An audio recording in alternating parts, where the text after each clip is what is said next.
Hello mga kabaka, may anak po ko karon sa ako ang farm. Akong ipakita ninyo ang ako ang kamalig kung saan yun ang nasa sulod. Kay wa ko buhi kapuyo dire kay ako na mo siyang gihimo o stock room. So aso sang lang tawon kung sa nasa sulod.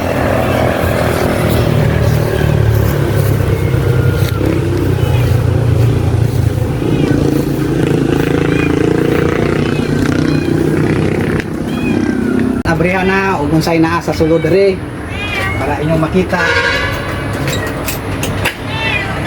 Ang taon ninyo mga kabaka, ugaw din siya kay wak manggunin ako malimpyuhi ayang mga salog nga balik na ngayon ngone siya mga kabaka ang naa sa sulod.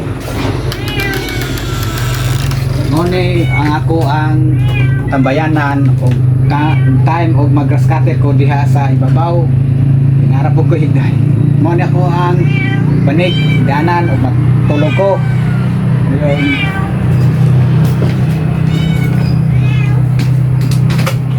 Akong bintana mga kabaka gabok na gid siya.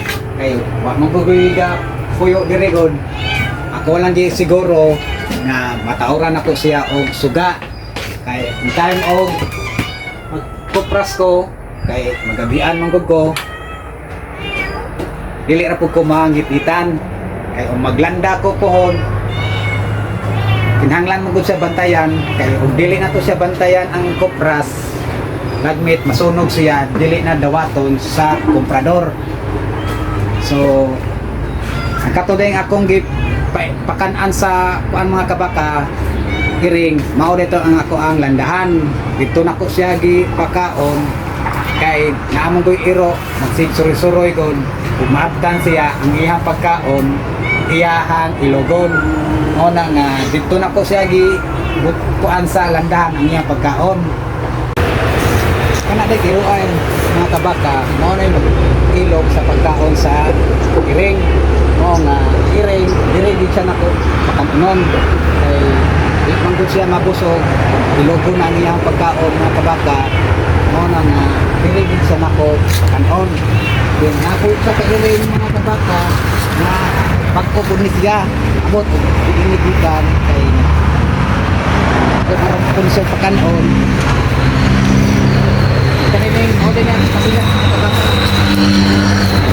kataan ngayon ikaw pag siya mga kabaka kay nang bukong wala na kupras kay wa buka ang lubi o nang wa pag siya nako maatakare ako sa tong ayon ang ako ang grass cutter para okay na siya ako na po na siya ang hiloan dire para ang ako ang kasiyas ako na saan magamit kay dugay nang gud siya nga wala na magamit mo nga ug maayo na to ako kaning siyang hiluan padulong sa ibabaw mga kabaka para po ang akong baka dito na po nako siya ipanugway